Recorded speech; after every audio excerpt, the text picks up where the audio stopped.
And we're live again with our next episode of Coaching Couch TV. Welcome for everyone who's watching us for the first time. My name is Darya. I'm a coach and HR professional.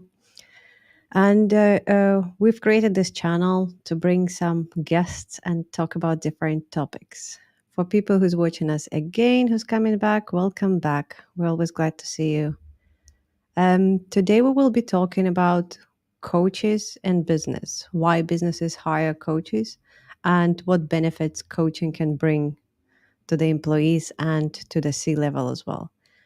We have in the studio, we have two guests at the moment.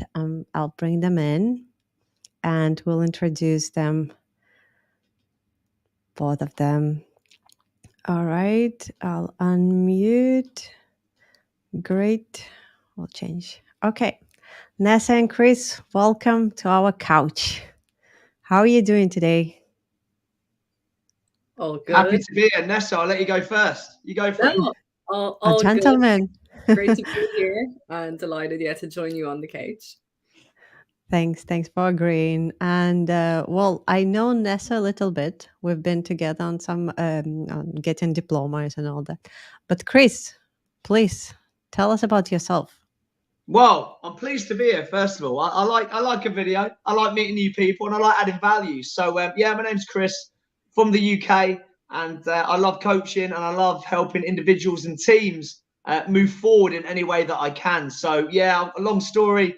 I'm sure you don't want to hear all about me all night, but former Royal Marines Commando, mind, body, life coach, and now mental performance coach. Love coaching, love adding value, love helping individuals and teams moving forward. And thanks for having me here tonight. Oh, my pleasure. My pleasure. Quick question. How is it from Marines to the life coaching? Well, in terms of how has that transition been? Yes. How did it happen? It was interesting story. So I left the Marines in 2013 and, 2 tours of Afghanistan, was in for 7 years. It was really good fun. Some good times and some bad times, obviously, but it was the right time to leave. I wanted to be with my family. I've got 4 daughters and a wife, and that's a young family as well. So I went into coaching, went into personal training. I enjoyed that, but actually my should we say my real passion has been anything mindset. And I think that, especially after having my daughters and my wife and going through various things in life, if you can work on your psychology and you can work on your mind and you can see the potential that people have, and some people just don't realize it and know how to really exploit it and use it to advantage. For me, that's what coaching the mind and coaching with people's lives. But like I've said before, coaching is a do with, it's not a do to. So it takes 2 to tango. Perfect. That's like the very, very army answer as well. Hey, Marines, don't get me confused with the army, please. Sorry, Marines, but straight to the point. That's a very great one. Well, welcome to our couch as well. As I said, yes, we'll talk about it later. And Nessa, I know that you are a corporate coach. Yeah, well, basically, I've been working in online advertising for 12 years now, and then in the last few years have been very focused in terms of coaching at work and how we coach sort of in the moment at work, but also coaching sessions for teams, helping them define their values as a team, talking about their strengths individually and also how they can work best together as well. So it's been a real interesting journey, and it's a bit of a mindset. I like that Chris mentioned the mindset shift as well. It's been really interesting to get more to grips with that in the last couple of years. Yeah, I agree. It's all about how you see the situation. Me, myself, I'm also with a corporate background, because I've been in corporate for almost 2 decades. So this topic is very dear to me because I know how companies are struggling, and being an HR, I also understand that how coaching can really be useful for employees, for managers, for leaders, and for the heads of companies as well. If you remember, there was a series, Billions, I think. The guy had a coach. Yeah. It was my camera for some reason. Yeah, but coaching is real. It's someone you can look at it as a soundboarding, like soundboard that you can just drop your ideas and just see what it goes, and plus keeping your morals and ethics at check. But other things, it's very useful for personal development. As Chris was saying, it's all about developing yourself and growing as a person. No, 100%. All right. Couldn't agree more.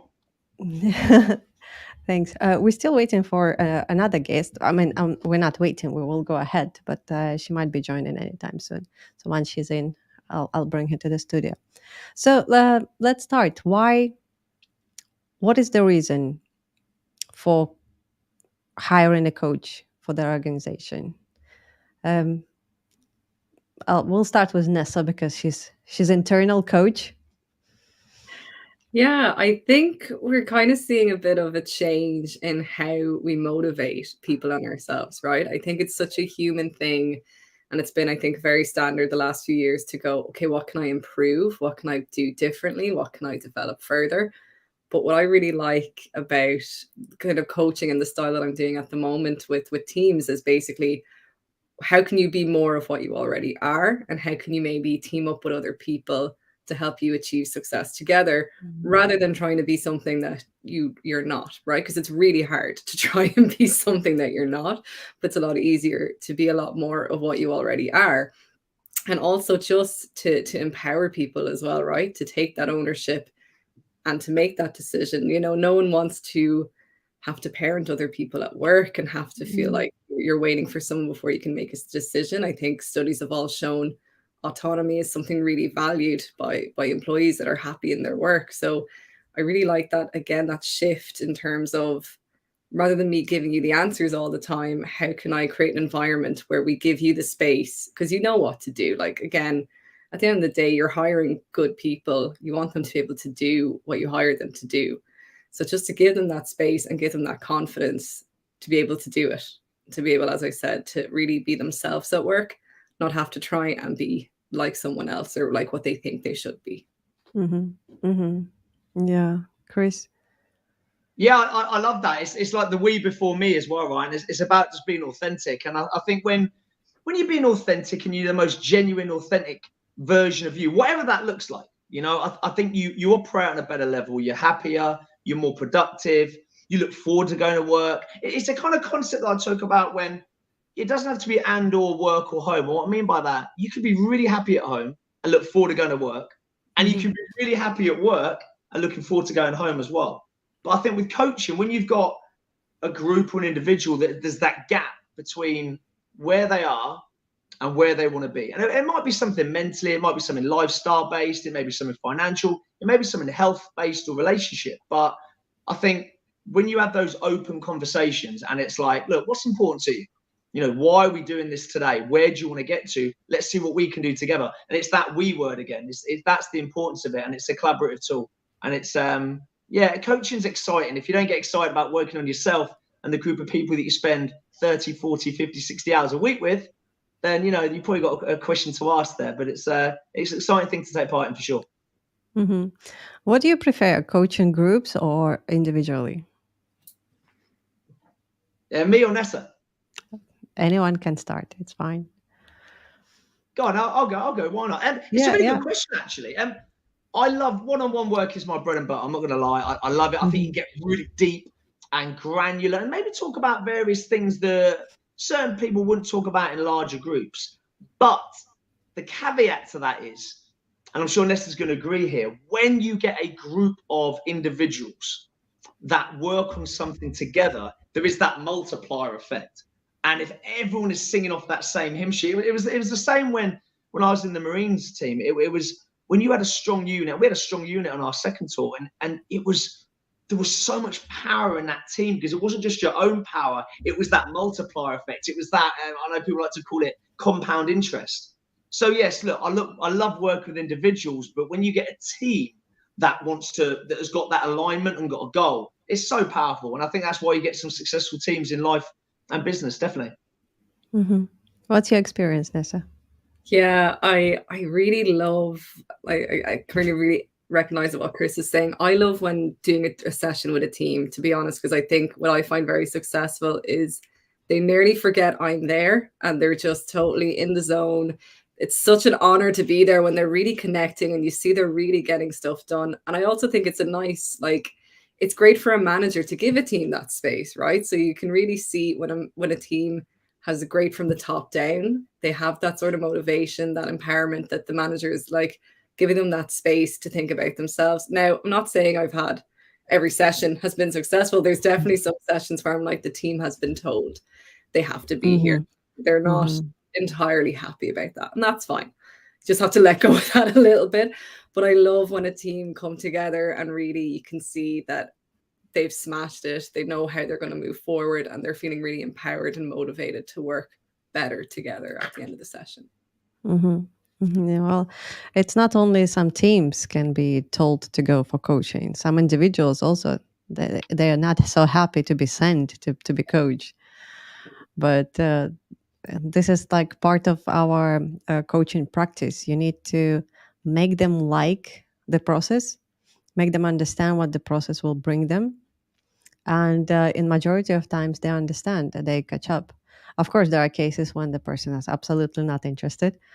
And I kind of understand them, because we talked about in previous episodes that if you would tell me about coaching 10 years ago, I'd just probably, I'll dismiss anything that coaching is, because I didn't know anything about it. But once you start to learn about it, it's actually, as Chris was saying, it's fascinating. It's interesting because you're working with a human development, with the brain development, with your character, your skills, your behavior. There's so many things into coaching. It's not just coming and talking about how you feel today.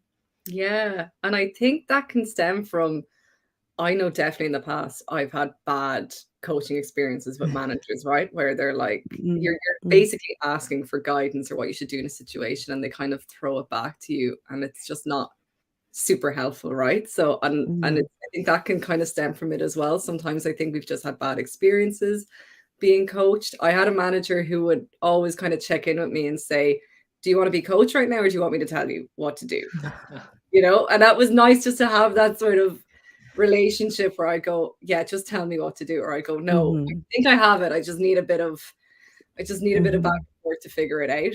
But I think that can also stem from why people, and sometimes, yeah, like you're saying, I've been involved in one-on-one coaching where it's someone new to an organization, right? And they're probably very experienced, but they're new to the organization and they do need maybe a little bit of guidance on how to navigate it.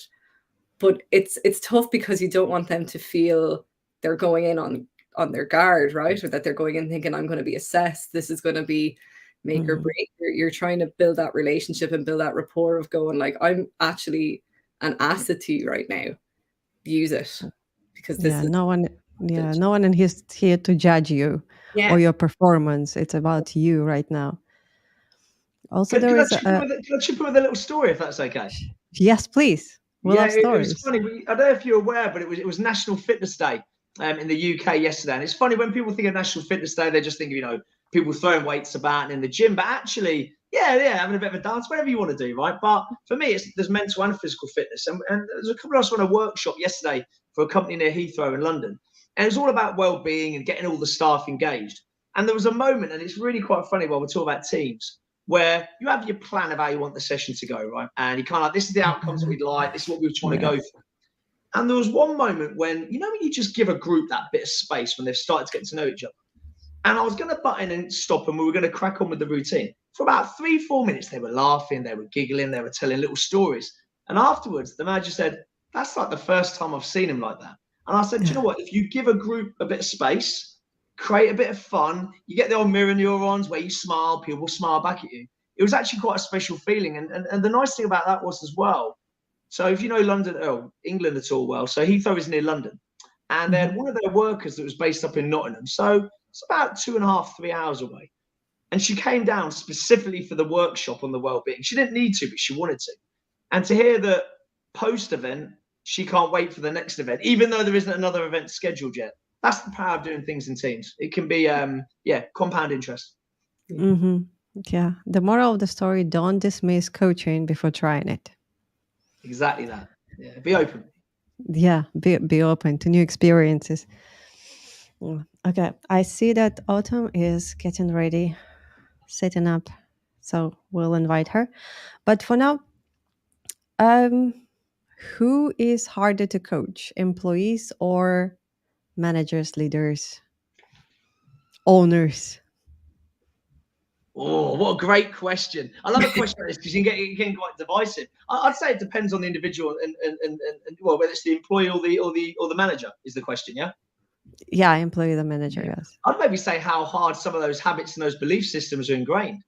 If you've got a manager that has got some really long-term habits, belief patterns, behaviors, thoughts, feelings, they could take quite a while and be quite hard to kind of try and get them to want to. That's the key, get them to want to change. Whereas you can sometimes have newer staff and employees who are quite open, moldable, and that can be quite simple. It really does come out down to the individual. And I think you can guess that very quickly and you gauge it as soon as you meet that individual person. I don't know about Nessa and how you feel as well, but I think you can gauge that quite quickly. Every now and again, you get the odd little surprise where you get that initial impression and then it changes. But when you've been doing it a while and you start to get to know people, you can gauge that quite quickly. Yeah, but for me, it's down to the individual. Everyone's different, so different.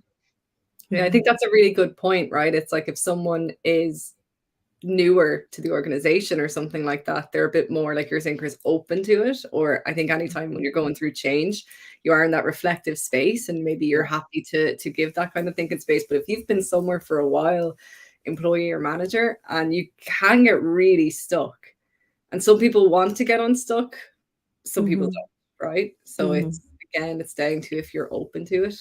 They're And just set in their ways. They yeah, think that they're right all the time. Yes. yeah, or we know those. should go back to doing it how it used to be. You know, that kind Yes. of mindset. Yes. Whereas it's really Yeah. difficult, but it could be just the thing they need to go, well, this isn't really working, is it? Something needs to shift. Sometimes it's really hard because if the person is the head of the company and they're still dreaming about going back and selling things, knocking on the doors in the UK, it's very difficult to bring them to the 21st century where things are a bit different now. Yeah, talking from personal experience. People who know me, they know. Yeah, Okay. right. If you see from top down that, someone embraces change, rolls with it, knows that this is just what happens, or if you see someone who panics with change, then it's just gonna kind of top down, right? It's how it goes. Yeah. Which actually coaching can help with the change management because accepting the new information, new changes in the company as well, it's really hard. We in HR, we used to do that. But then again, this is where I realized, well, I didn't realize that I was coaching while being in HR until I learned coaching. I was like, oh yeah, I used to do that.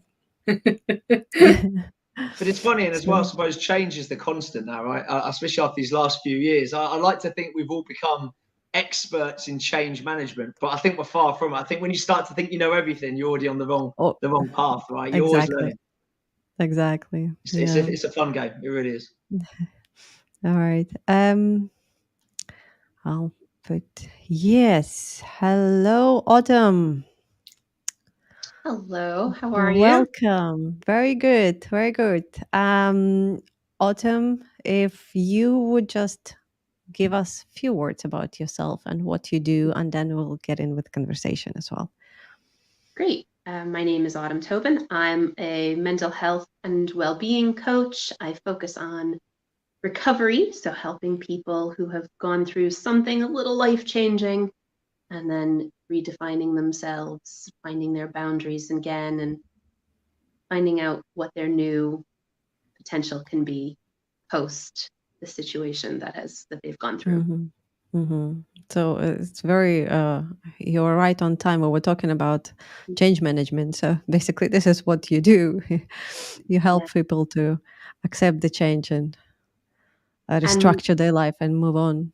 And move on. Yep. So it can be recovery. It actually is, you can recover from having a promotion. Lots of people are very excited to get a promotion, and then they get there and they're like, oh, actually, wait, I'm not ready for this. Or they might not get a promotion, and then it's dealing with living that life where everyone in the room knows that you went for promotion and you didn't get it. Yeah, that happens a lot in corporate world. Mm, it does. Mm. Unfortunately, both ways it does work. Yeah. Yeah, I think recover from getting promotion is kind of easier than recover not getting a promotion. What would you say? I guess it depends on if that I know people like to call it imposter syndrome. I don't really call it that. Hmm. That's not, you're not an Yes, imposter. I remember You we got had this conversation with you. Yes. Yes, yeah. Yeah, I don't think you're an imposter if you got a promotion. Hmm. Imposters to me tend to have like some manipulative scheme. That's not Hmm. really what it is when you get a promotion. Maybe you're just really good at what you do. And so getting rid of all of those preconceived notions is really, it can be really tough because, Chris, like you were saying, some of that stuff can be deeply ingrained. Yeah. Hmm. Well, great. We were talking about coaching and business, corporate coaching, and because you were not here, but question for you: who is easier to coach, group or individual? So for me personally, I would like to coach more individuals. Hmm. But because I coach on a holistic level, I tend to do groups. So if I'm coaching a person who has gotten a promotion, then I might be also coaching someone that they are now in charge of, or someone that they are Mm. in. So I would also want to have their boss involved because there's generally issues um, in that promotion process, or in any situation that comes across an office. Issues like returning to work, Hmm. issues like someone is put on not a like a probationary program, and what they have to go through to get to the end and be successful. The program doesn't just happen on them, it happens to everyone around them. We ripple. So Hmm. um, I Yeah. prefer to work with these individuals, but groups is where it's at. Mm. I think it's really nice when you have that hybrid as well. I don't know if you agree, ladies, when actually like you can do a group setting, but some people just need that little bit more, and some people actually work better on a one-on-one. And then when you get into a certain point, they'll then want to engage with a group as well. I don't think it's I think you can have both. Hmm. And it's like I said, I know we've already said it before, but everyone is different. I think if you can offer both the group and the individual, I think you're on a winner there because no one really feels left out. Everyone feels that Hmm. they're getting listened to. It's like the classic coaching question: how can I help you today? And I Mm, think if you lead with that mindset when you coach, you're not going to go too far wrong because people feel understood and they want to be listened to. And if you can do that, whether it's individual or group, I think you're in a good position. agreed. Yeah. Yeah. Well, because we didn't have so much time before the episode with everyone else, guys, if you have questions to each other, please, it's also acceptable. We're very flexible in here in our couch, very relaxed. All right. So to move forward, I'd like to hear some stories, like real stories about the benefits of coaching in corporate world. If anyone got some great, heartwarming, interesting story. Sure, I don't mind going first if it wants to get me Sure. out the way first. Get sick of hearing Sure. my voice. I did a workshop a while ago, and before I did this workshop, I like to send. I don't know if anyone else does this. I like to send a video to everyone who's going to be attending the workshop first. And the reason I do that is so they get to see me before the actual day. They get to meet me. They'll either go, "Yeah, he looks all right," or "Actually, I might be ill that day." But they get to meet me, and I remember offering a few tips in this video before the workshop. And we ran the workshop, and it was really, really cool. And one of my tips was recommended a book that I really liked, which was Robin Sharma, The 5 a.m. Club. Loved the book. It's not all about getting up at 5 o'clock. There's a lot of other things in it. Anyway, came to the end of the workshop. It went really well. And one of the guys, was probably about a real mixed gendered group, came up to me at the end. He said, "I've got a present for you." I said, "Oh, what's this?" I said, "I wasn't expecting a present." He goes, "Like, he handed me a book, and it was The Art of War." And it was like, if you've ever read Mm. The Art of War, but it was in an illustrated version. And he said, "Your video, when you recommended that book, it was sent about 2 weeks before the workshop. I read it and I loved it. And so I wanted to get you a book back." And I just thought, you know what? I've not even done the workshop. It was just a little 2.5, 3 minute video. And it just highlighted for me the importance of connection.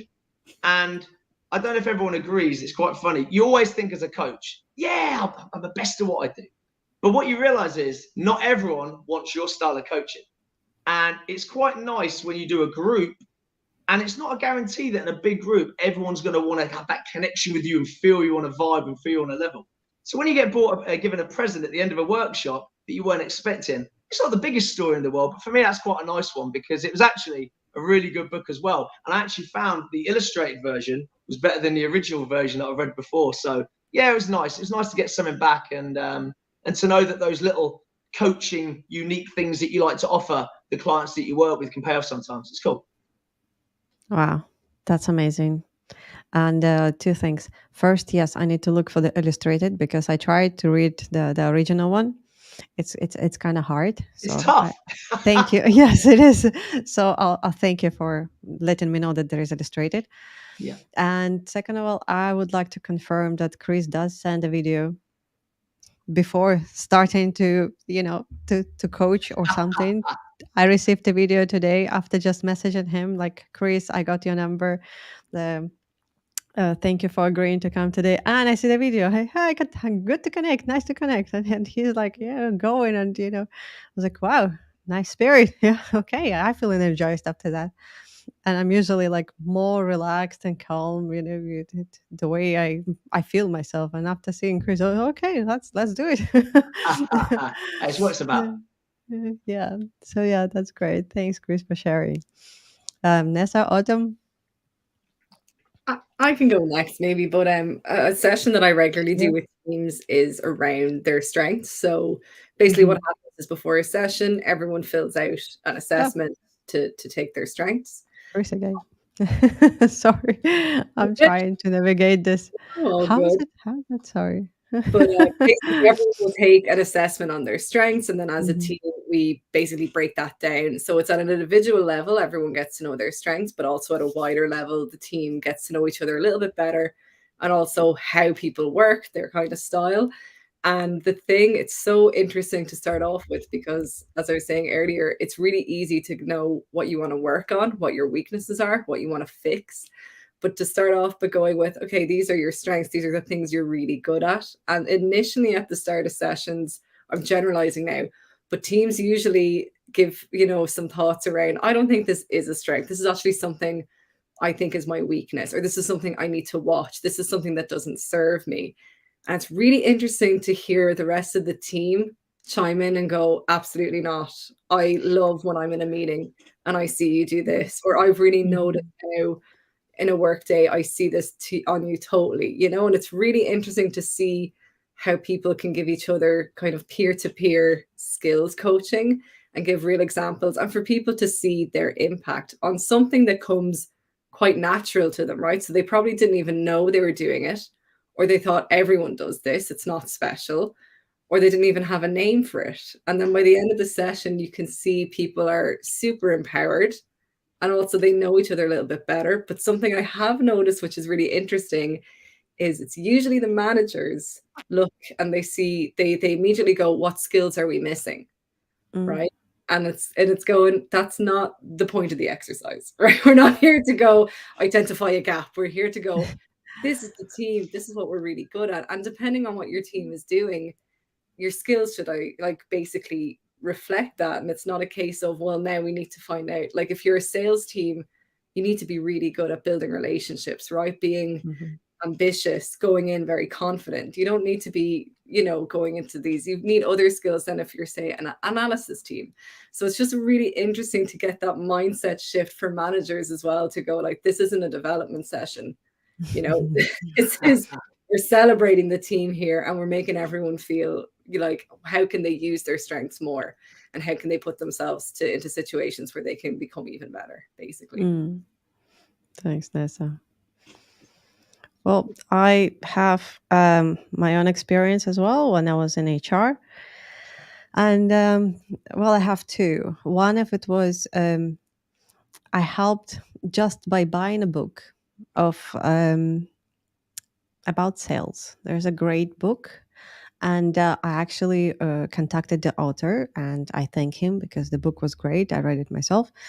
And then I gave it to one of the salespeople who wanted to learn how to do it better, because he was good, but he was not, closing targets and so on.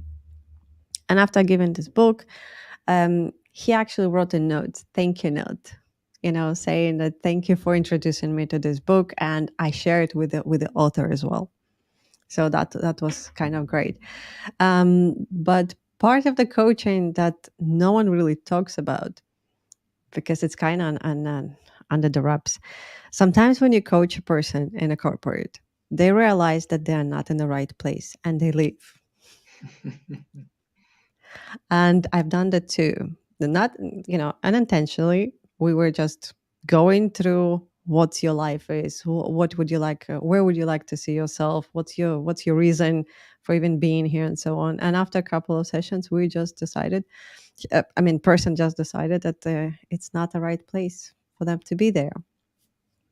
So they went, and they went back to their country. They started family. Probably this is what they really wanted. But yeah, the person was really, really good at their job. It's not like we were about to fire them or something. No.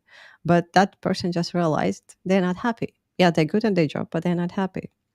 So this is probably a loss for the company. I understand that. But as a coach, when I can see that my client is, reaching that point where he or she feels happy, content, that really makes me happy as well. Yeah, put a price on that. Put a price on someone feeling happy and content. You look at all the feelings that we Yeah. experience on a daily basis as humans, right? And to be content, if in my opinion, is an underrated emotion to feel. In this world that we now live in, just to feel, when someone says, if my daughter said to me every day, Dad, I feel really content, I'll be really happy. It's one of those things. It's a nice word to say that you feel that way, I think. Yeah, I agree. What's the difference between coaching and training? Anyone? Quickly. Oh, go for it. Who wants to fire first? Autumn. These are so polar opposites. Once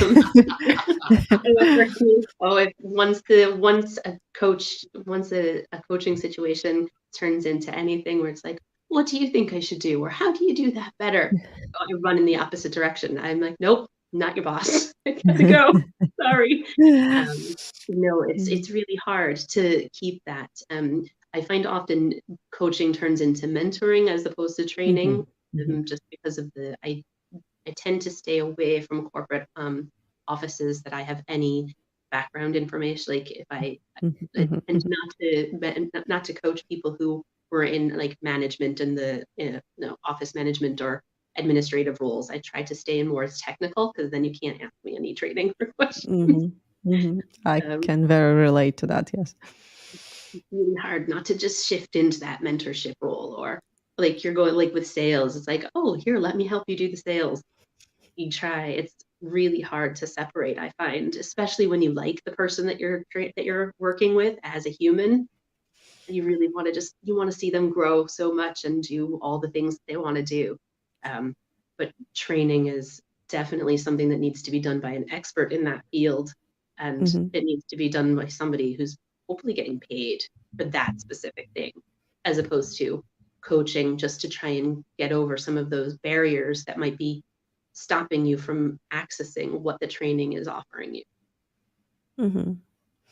And yes, if we're talking about, as you said, just not to move into mentoring and so on, when we talk about starting a coaching relationship, let's say, I always ask, because I do as well HR consulting, and I always ask, what is the purpose for you to come to me?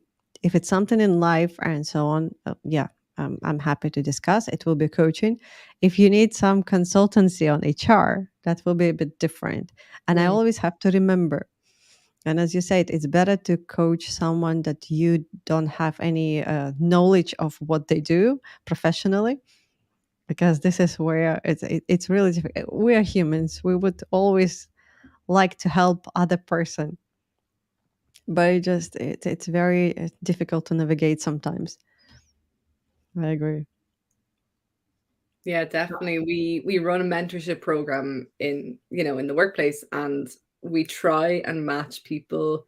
And I know it's a little bit, again, different, but we try and match people who aren't in the same roles, because we know it'll just sort of devolve into like a training situation, right? And that's not really why someone has signed up to be a mentor, and it's not really what someone needs when they come for a mentor either. If they're not getting that, then that's a whole other separate issue that we can address another time. But yeah, we try and mix it up to go, well, like, so we can help not go directly into here's how you just do this and here's how we can solve that, and to elevate that a little bit more. Mm-hmm.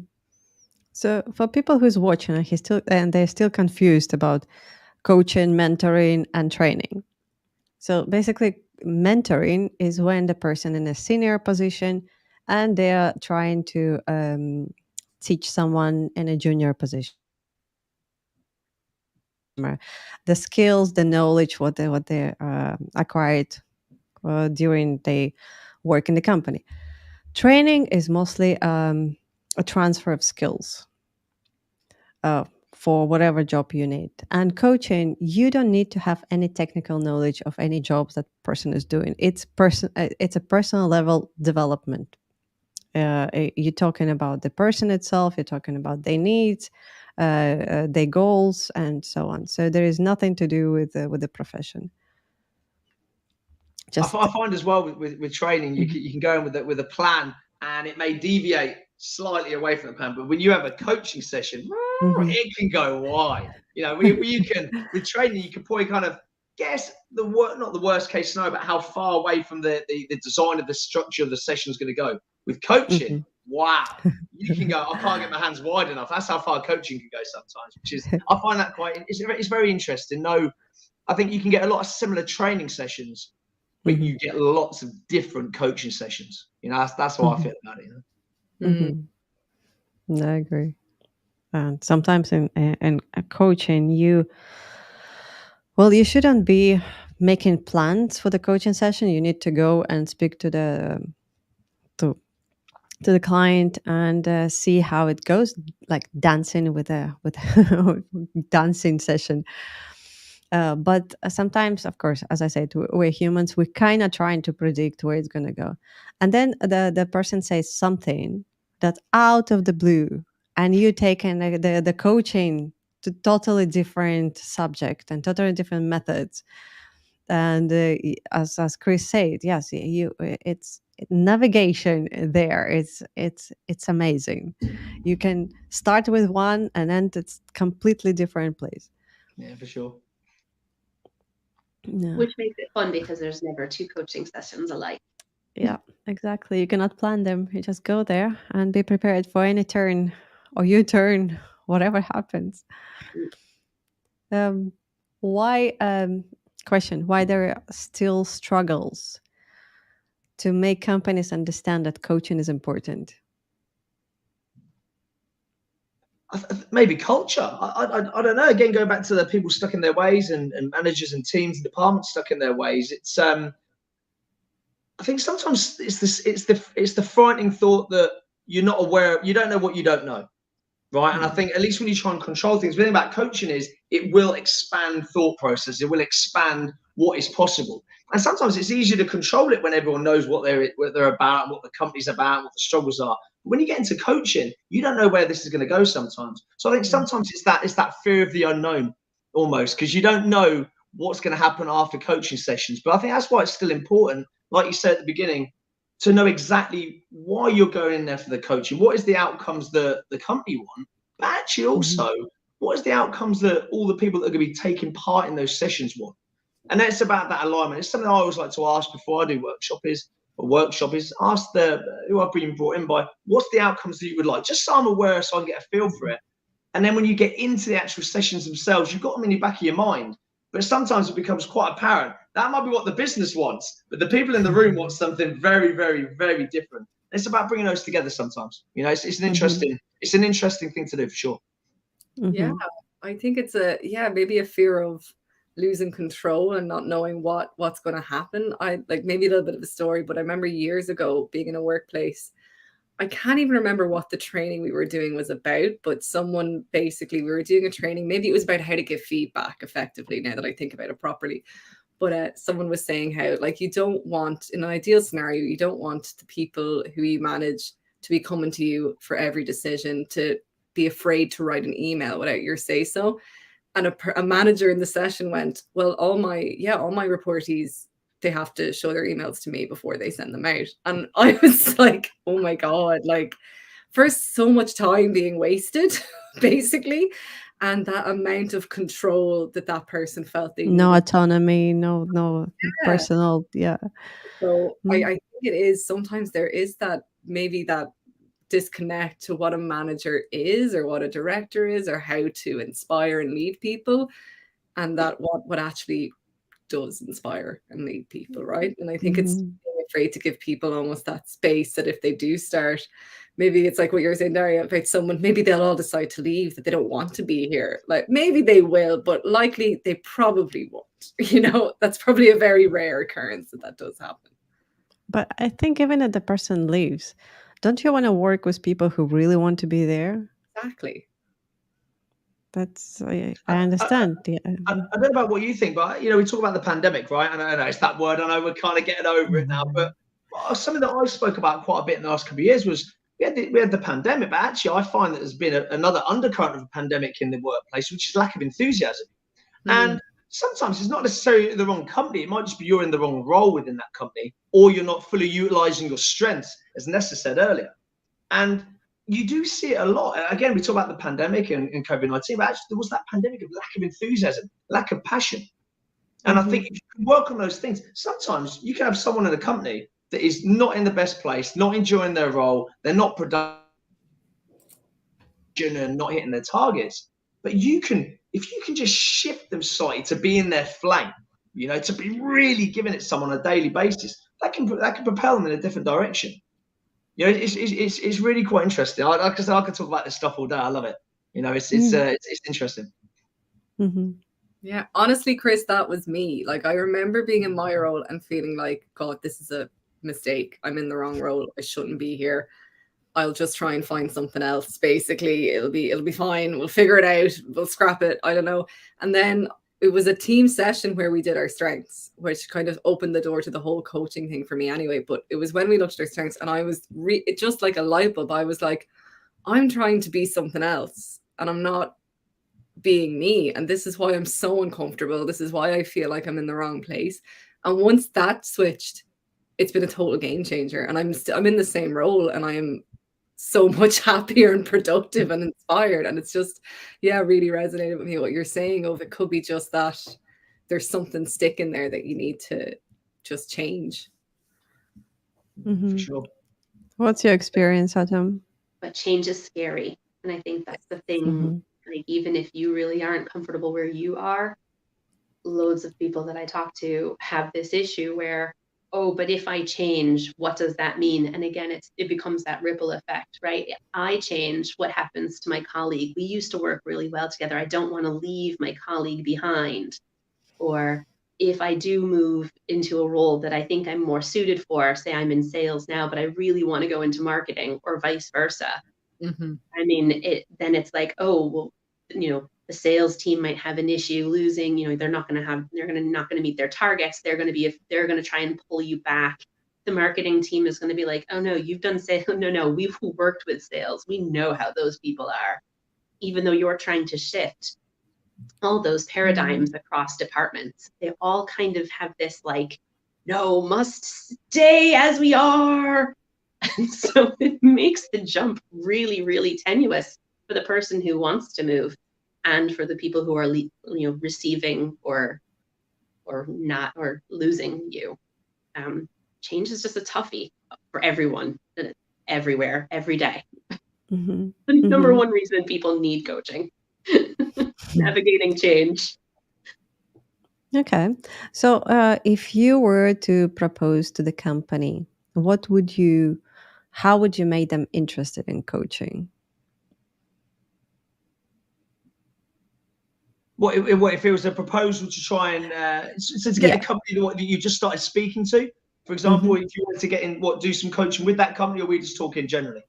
Yeah, if you're trying to get to move your services into that company, yes, as a coach. Well, me personally, I don't know about you, but I'd be asking, does your team come running into work each day and can't wait to get in? Now, I'm not going to say on a daily basis every single member is going to be like that. But if you've got a team that are not enthusiastic, not passionate, are not excited to do the role that they're doing, that's the perfect opportunity for coaching. And that's that's just the way I am, and it's the way I like to coach people. It's to light that flame, to light that fire. And if a company has got a number of staff or a number of teams that are not performing at their best, aren't smiling, aren't looking forward to coming to work, aren't looking forward to the social side and the work side, and get some coaching going. You know, it's when you get an enthusiastic, driven, positive, strength-based team that want to grow together, it is so powerful. So if someone thinks they haven't got a team like that, give coaching a go. Would you, if they don't want to lose control of the people, what would you tell them? Well, if they don't want to lose control of their team when they're getting enthusiastic and passionate, I'd say, hey, do you know what? You can't control everything in life. That's the fun thing about life, but you can't control everything. But sometimes that knowledge that you can't control everything, and I always believe in good over bad. So be an opportunist, be that positive, get the positive lens on. Don't get the fearful negative lens on. Get the positive lens and think what could be in a positive sense rather than what may be in a negative sense. Yeah, control is just an illusion anyway. Just if you're controlling things, you're probably like, if you start to think about all the things that you could be holding your team back from doing because you feel like you have to keep the lid on it. Like Nessa was saying, I'm sorry, how in the heck? I would not want to read 15 different people's emails, 200 emails extra a day before I approve them. Like, are you proofreading them? I mean, you're just holding people back. Your team could be making sales, double their sales, and to know that you might be the person holding them back.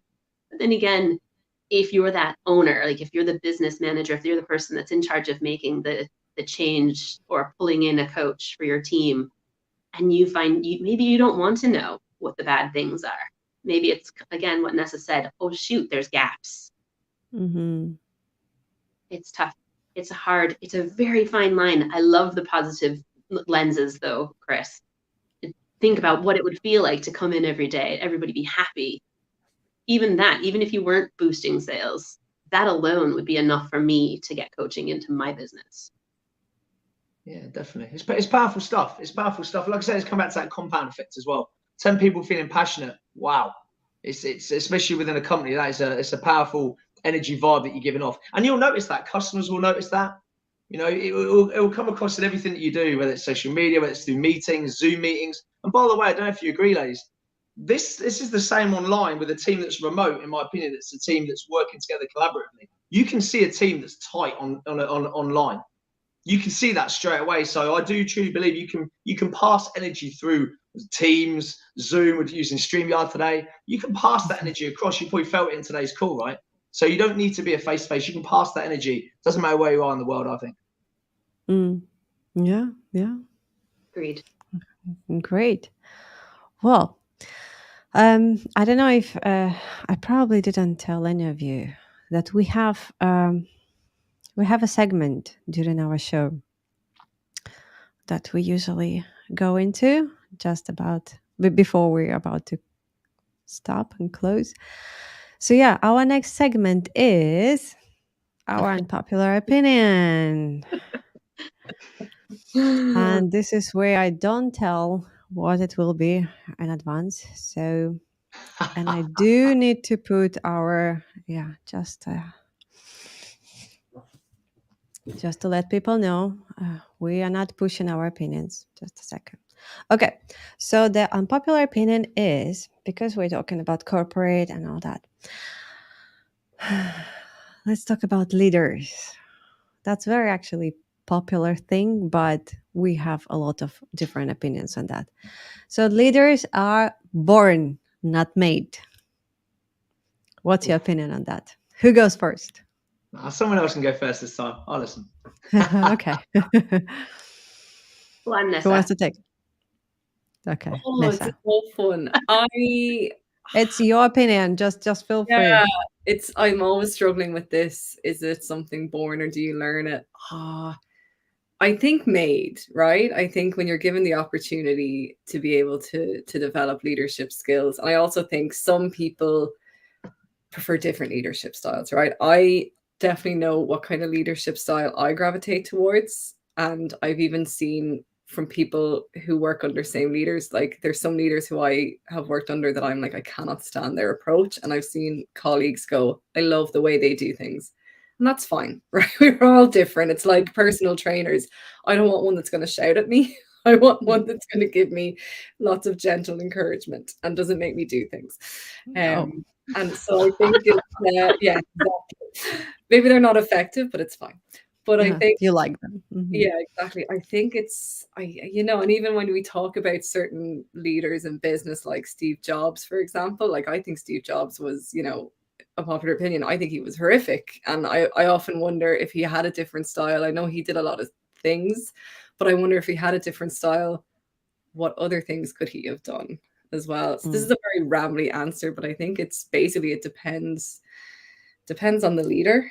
But I think we can all definitely learn to be leaders, and I don't think it's just innate and in you and ready to burst out at the first chance. Okay. Autumn? Oh no, I agree with Nessa. They're made. I think that you can be. I actually do like the personal trainer who shouts at me, but I don't think that that's necessarily a leader. So a leader, I think, is somebody who can shift to act in a way that they know that their team will respond best. It's not, the leader isn't just like, well, I'm the leader and this is how I am, so you will fall under me, unless of course you're in the military, Chris. Yes. But in an office environment, it doesn't work that way. It won't, because like Chris said, people won't work for you. They'll turn up and kind of just sit there and be like totally disengaged. So if a leader can shift and work with the people that they have, that's what makes them a good leader. Okay, thanks. Chris? Yeah, it's quite funny you said that, actually. I've got a friend of mine who's got a successful business, and he calls himself the chameleon. He's got really high emotional intelligence, and it's quite funny. He can almost mold his personality and his style in different situations. So we call him the chameleon. He's actually got this name about that. When it comes to leaders, yeah, I'm with that. I think you can be born with innate traits and skills, and you inherit various genetics. But I do believe you're a product of your environment. I truly do believe that. I think if you put people, twins, for example, you put them in different environments, they're born with the same genetics, the same DNA, and then you put them in two different situations. One goes that way, one goes that way. And so I do believe we're products of our environment. So yeah, I think, it definitely is. You can be born with certain talents, but depending on your environment, your lifestyle, the people you engage with, the circles you engage with, the beliefs, the courses that you go on, the goals that you have, the people that you speak with in and out of work, that can create a whole new beast. So yeah, for me, it's definitely leaders can be made, I think. I think it's both. Yeah. Because some people are natural leaders. They don't even have to have a high position in the company, but you will see people will listen to them, people will follow them for bad or good things, whatever. But yeah, they're leaders. And yes, of course, people can be made into leaders. If the person have right skills, if the person wants to learn something, how to become a leader, yeah, that's probably possible. But yeah, why I've chosen this, because it's kind of all over the place. You can hear it anytime, and some people really believe that it's your genetics, basically. It's something that you cannot learn. No, I think yes, if you're willing to change, to learn yourself, you can become a good leader. Yeah, I think you can be born with the using the military style here. You can be born with the bullet in the gun, but it takes a trigger to activate it, right? And I think again that comes down to your environment and things like that, for sure, definitely. Yeah, I think people can be born with like personalities that are charismatic, and people will naturally lean towards them. But unless they're doing something positive with that energy, unless they're helping people move forward, then I mean, like Chris said, you can be born with all the talent in the world, but unless you're using it, you're not a leader then. Hitler was a leader. Was he made? I was wondering when we were going to go into politics. I was wondering. Well, it's not politics. Let's go. It's a history. Okay, it's a history. But yeah, that's it's never. It's not only for positive. That's what I'm saying. Leader can also take you into something negative. Do you know what I loved what you said there though? And you said it a minute ago. You said you don't need a title or position to be a leader. I love that. You don't. If you see someone in a team that has got that ability to glue individuals together and get people inspired, you don't have to have a high position for that. But if you see that trait and that skill and that ability for that individual to have that impact on people, doesn't matter where they are in the company, put some time and energy into them. Yeah. Because clearly you don't need a title for that. You definitely don't. You don't need a position for that. If you've got that ability to do that, harness it a little bit. Let's coach that to come out even more. Yeah, and use it. Yeah, 100%. There is also something that Autumn said about the promotions. Something that I want to also talk from HR perspective as well as a coach. When people are getting promoted, and when they feel like they're again imposter syndrome or whatever you want to call it. Sometimes people who's been promoted are not good at the job that they've been promoted to. They can be a brilliant people on the position that they are now, but once they've been promoted, given more responsibilities, given more team or something, they feel completely lost. So I think a lot of times in terms of corporate stuff that I've worked with, if people have been pushed into promotions, that's just instead of applying for the promotion, there was a hierarchy change, and the org chart says, okay, now you have to move here, and now they're completely out of their realm. But they feel like they can't go back, and unfortunately, that's where people get stuck, and that's where people end up jumping ship, because there's a stigma on, actually, I was really good at what I was doing. Can I go back there? It's like, oh, what, you don't want to take an active leadership role in this company? Oh, what, you don't want to help us grow? It just gets kind of sticky there. How would you coach that? Me personally? Oh, I would coach around the conversation. And again, it has to have two people. So that person's boss, whoever was in charge of moving that person, or whoever that person reports to, needs to step in and say, actually, we cannot lose this person. They were absolutely amazing. But those conversations are so difficult to have. So clarity around the points of, this is what this person did for us at this level. This is why we can't lose them. If we go and move this person, the end game is that they're going to not be happy and they're going to leave. There's not much coaching that has to happen there other than how to have a difficult conversation. Okay, agree. Thank you. Because we've seen, I'm sure many people have seen the situations, and it's very difficult to navigate from there. Yeah. All right. And guys, we've been talking for an hour. I'd like to say thank you very much for all of you to agreeing to come in. I know that some of you were very scared and, worried about coming on live, but this is how it is. It's just a conversation with different people from different countries. And trust me, you've got nothing to worry about. I said to my wife earlier I was going to be back at 7:45 because she's going out tonight. So trust me, the only person that needs to be worried is me. It's been a lovely evening. Thank you for having me. Well, all our regards and our thanks to Chris's wife for allowing him to come in and speak to us. Please watch us, and if you have any comments, the good comments, please leave below the video. Bad comments, I'll give you my phone number. You can just tell me what you think. But otherwise, thank you very much. Again, it was a pleasure. And please, we are here every Thursday And to the viewers and to the people who's been here today, like, share, watch, comment. If today we didn't see any comments, we'll read them next time. If it's something important, we will answer them. We will not leave them. And well, it's about time. I hope to see all of you again, guys. Definitely. Nessa, Autumn, Chris, what a Thank you. pleasure. Thanks so much. It's been a great day, a great evening. Same.